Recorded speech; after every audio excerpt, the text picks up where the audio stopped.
Okay, so I'm replacing the door handle, the driver's side door handle on Volkswagen Eurovan.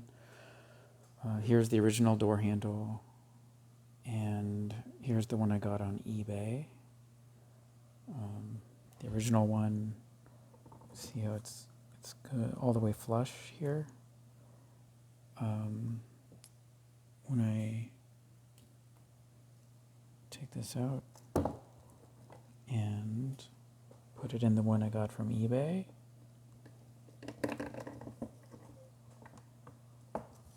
see, it doesn't go in all the way. It doesn't go flush.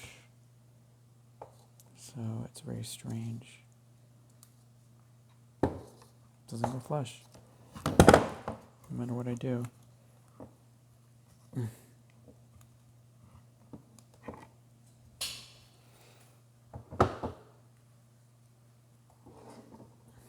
Put back in the original one. All the way flush, no problem. Yeah. So anyway, something's weird with the fit on the one from eBay. I don't know what to do.